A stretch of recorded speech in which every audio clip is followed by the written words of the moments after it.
I'm sorry! I'm sorry! I'm sorry! I'm sorry! I'm sorry! I'm sorry! I'm sorry! I'm sorry! I'm sorry! I'm sorry! I'm sorry! I'm sorry! I'm sorry!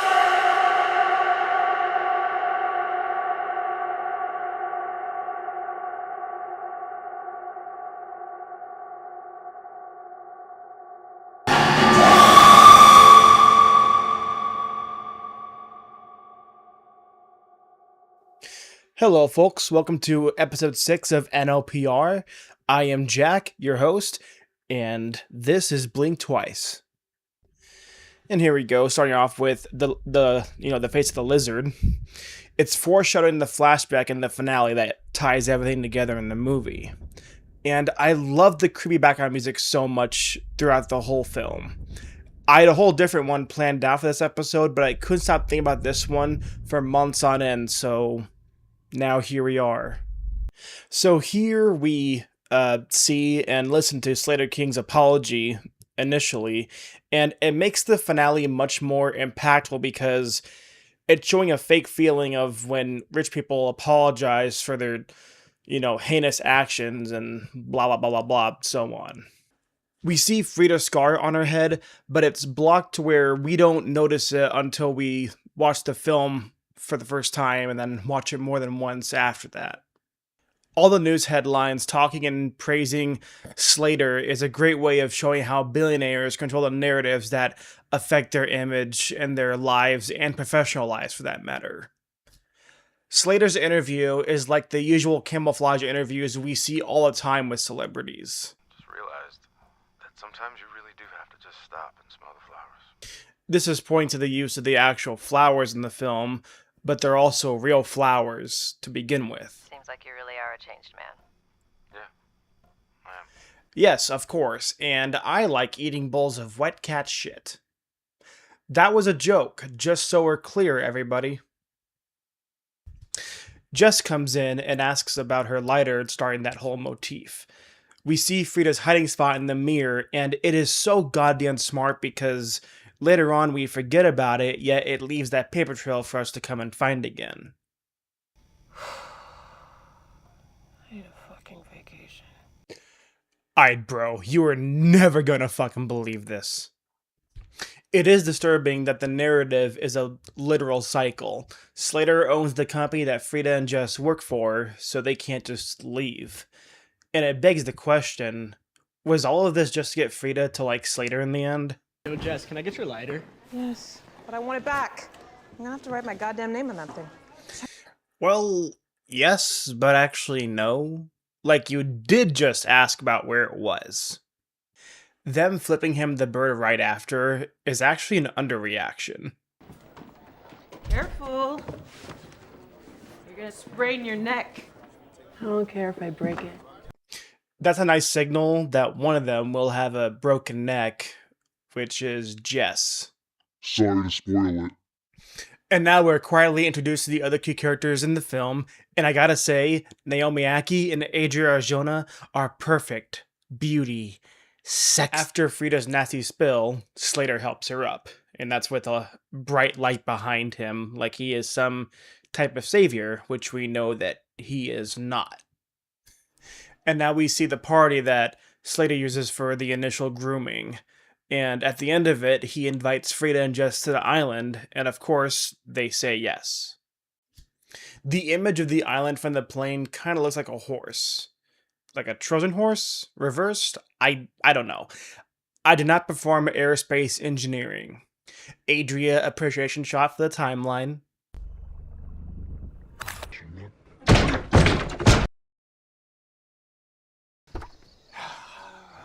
It's good to be back. Foreshadowing more of the ending and other theories. Jess is cautious about giving up her phone in exchange for staying, and Slater is just like, You don't have to do anything that you don't want to do. it's a clever way to avoid answering while giving great lure.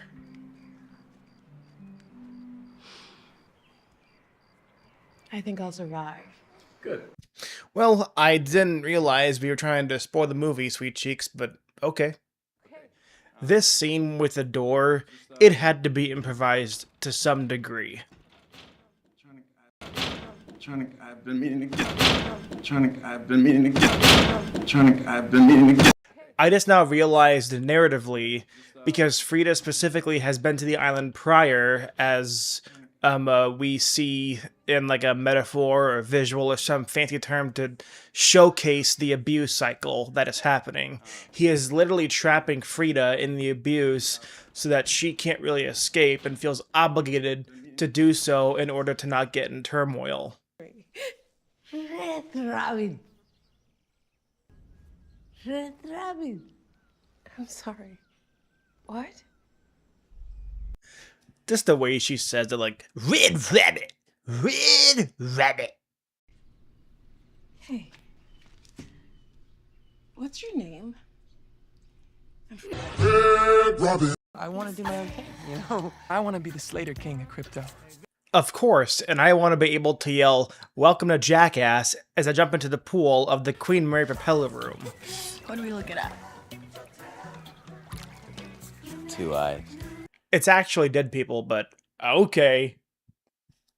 Adria just threw a coconut at Channing Tatum. Roll them eyes, Adria. You earned it after all those seasons of Survivor. Hot Survivor babes, that is. We now see the groundkeepers killing the snakes on the island. Red Rabbit! Red Robin! Yum! So this is how Hollywood keeps people skinny to the point a wind advisory scares them. This is a scary look in his eyes. It'll open up beautifully. Offerings. Time for the real dessert. Dessert? Like, now? These beautiful psilocybin and MDMA droppies will introduce you to your ancestors. Yeah, I wouldn't consider that dessert. That's just drugs. But you know what? I'm not the director or the writer of this movie. I'm just the guy that's dissecting it. And now they're all high enough to be aviators. Unironically, this is one of my favorite shots of the entire movie. It's just so weird, and it feels like how an old ghost video from the 2000s internet would feel like. The constant close-up shots and Frida seeing the severed pinky is actually a great way to display how in trauma science the body remembers the trauma better than the brain does. I realize it is actually smart for Slater to give the victims MDMA right before the day is done, because then they'd fall asleep and the effects of it would wear off by morning. I'm no expert in drugs, but I do know a drug like MDMA from research. It makes you trip balls and basically feel hours or years in your head when it's only a few minutes or hours. How'd you get this car?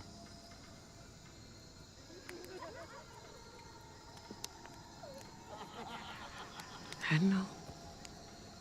Let's just show a little something, alright? Oh, boo you. The night going straight into daytime seamlessly as Frida has a hold of Slater's vape is actually really smart seed planting. Snake venom? I just now realized that the reason Slater let Frida have his vape and give it back to her was to establish more chemistry and sexual attraction in the subconscious.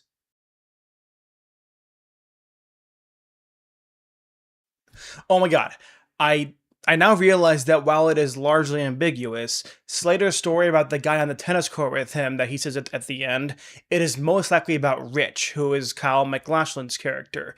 But the point isn't to find out who the man actually is, it's to show the cycle of power and abuse.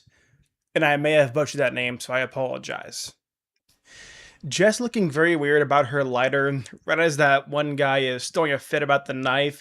It's such good cover that her lighter is gone, and that she took his knife, which we'd seen a very, very quick flashback, and she's the first one to get slimed, basically. Jess right here is literally covered in a yellow towel like she is marked or whatever. I don't know what the color symbolism is, but it definitely means something. So I gotta write my name on this fucking thing? Well, do you want to keep losing it, Jess? Huh? Frida and Sarah both dancing on opposite sides of Slater is a great way to show how the film ends. After Jess is bit by the snake, I feel as if the talk she and Frida have didn't actually happen.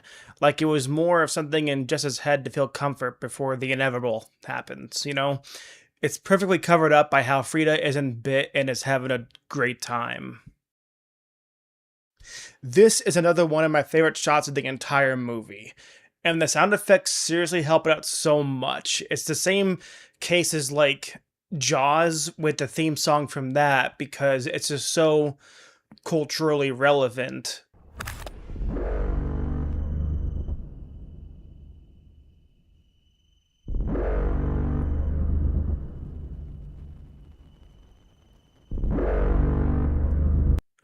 This film obviously isn't as impactful, but I still love the sound effects so much, and that's why it's one of my favorite shots of the entire movie.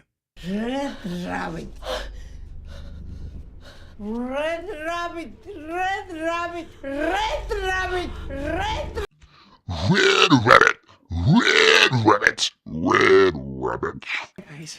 Oh, dude, your eye. What? Oh, no, I know, right? The black eye seems like a reference to something in pop culture. And we got a full circle back to Frida's hiding spot. This whole talk between Frida and Sarah feels like a perfect display of people discussing conspiracy theories. Frida and Sarah now both realize they made a mistake going to the island because they both got on a plane with people that they don't even know. But you know what? We know what's really going on. They're trying. Sarah grabbing the knife and going full into what is happening is a perfect display of someone connecting the dots in a conspiracy and, you know, getting all riled up. I don't care if I break it.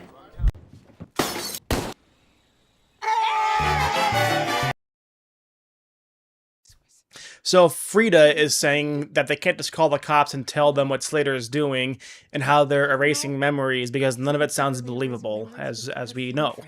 And then Sarah asks why she doesn't remember Jess at all. But in all fairness, the entire film up until now, and especially the start, Sarah minded her own business and didn't care about anybody else, so why would she have noticed it all in the first place? Frida then has a nosebleed, and it drips onto the floor, which, well, Jess had a nosebleed prior to going missing. Sarah is now having a nosebleed and remembers what happened during all the erased memories. Frida. She's just freshening up. Yep, quite a freshening up, as I say.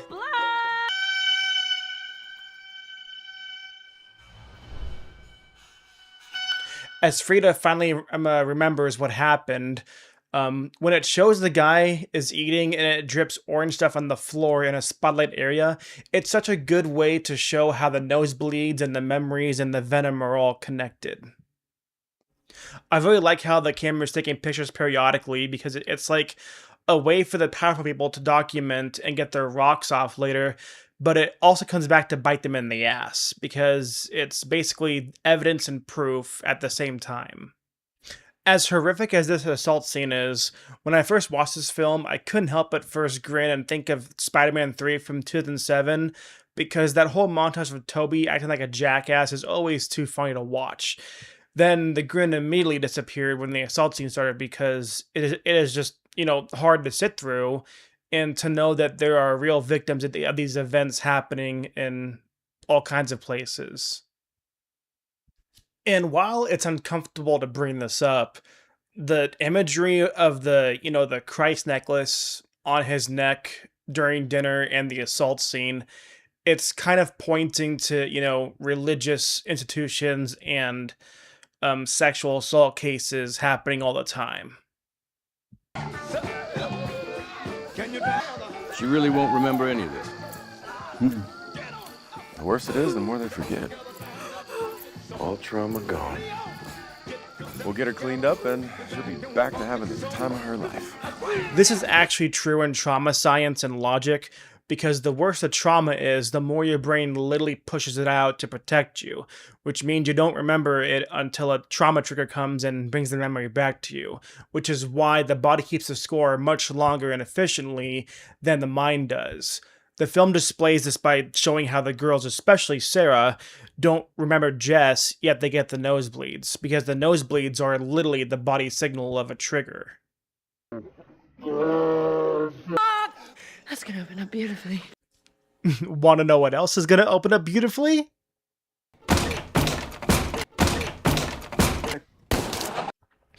Sarah desperately keeping up the facade and Slater just buying it is similar to how older generations just want that act to keep going. Like, they don't care lots of times if it is authentic or not. They just want to feed their ego. I love the layers of Sarah's speech about what her plans are post-events, and then the camera just takes a picture again, because she would have all that she needs to open up that program, yet they can hold that specific picture against her, as well as all the Polaroids, as a way to avoid nuance and protect themselves from scrutiny in the end. Right here, this is my favorite shot of the entire film. I remember just before I actually watched it for the first time, I saw a post on TikTok about it, and this scene was the main slideshow of it, comparing to specific pop culture events that at the time were taken over. And it played the song Angel by Massive Attack. It was a very mysterious feeling to it, and what's interesting is that while I really liked the feeling of Angel in the slideshow, it would not have worked for the film itself. It's like one of those things, you basically like it much more as an idea than execution, unless it was perfectly executed, if that makes sense. I am led to believe that the chickens are a MacGuffin device. And Camilla is the next nosebleed. Didn't want to remember! They're gonna... And Camilla first kills Sunglasses Guy, or Haley Joel Osment's character. And damn right it's going to open up beautifully. Then Frida finds a Polaroid that opens up the entire case.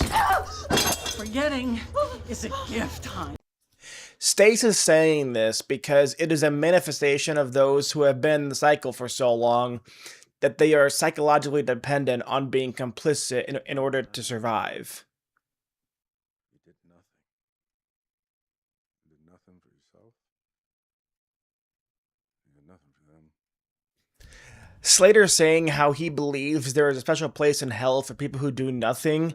It holds weight, but there is lots of nuance to it. He is saying it to this kid because Slater knows that what he has done is completely wrong from the get-go. So he keeps this kid around who he is confident won't try to stop Slater. So then as a result, Slater uses him as a scapegoat to unload responsibility and accountability onto. Like, yes, there is a special place in hell in other areas for those who don't do anything, but Slater knows damn well that this kid was cornered with little options. So we see the old Polaroid picture of Frida, which means the cycle of abuse is now revealed. I won't lie, I find it hilarious that the kid sees his chance to do something and throws a glass at Slater's head, and Slater just barely reacts. All he really does is say, "Don't do it, don't open the door," and the kid is shot and killed. But now Slater thinks Frida is the one who shot the kid, but doesn't check for the weapon. It's a brilliant way to show how small details about abusers glossing over small things lead to their downfall in the end. Frida then remembers the last time on the island, and we find out how she got the scar on her head, and the lizard is back in frame.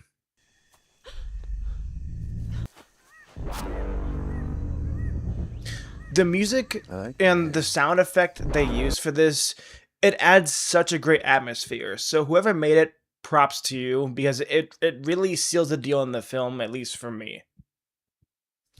Slater has the lights behind him, just like in the beginning, like he is, again, some type of hero or savior. So, everybody's dead. But we know that isn't true. Not everybody's dead. The apology that we saw earlier in the film is demonstrated again in live action by Slater himself. There is no forgiveness. There's just forgetting. There's just forgetting. This is Slater's abuse strategy. He knows his actions are unforgivable, which is why the flower, which is also real, is used to erase the memories of Frida and all the other women. But you can't erase the score, which the body keeps. Now, here's the thing that I think is important to note, is that what he is saying does also apply to the media of, like, so many times we don't forgive certain things, and there are certain things that do not deserve forgiveness. That's true. But what I'm trying to say is that they realize that, like, forgiveness isn't an option, especially in the social realm. But what is possible is to make people forget. And either you can use that flower or some other kind of substance to make people forget what happened, or you can literally just bury it under a lot of other, stuff that happens in the news or whatever, and that makes people forget. Not everybody will forget, but, like, it's a tactic. And so I believe the director, Zoe Kravitz, was aiming towards that sort of, analogy, if you will. She's like, how could you go and play tennis with that man after what he did to us when we were little? And I'm like, I'm over here just like, what did he do? This means that Slater was once the victim and he forgot because he had his memories erased. And then Frida reveals she put the Desideria, or however you say it, into Slater's vape.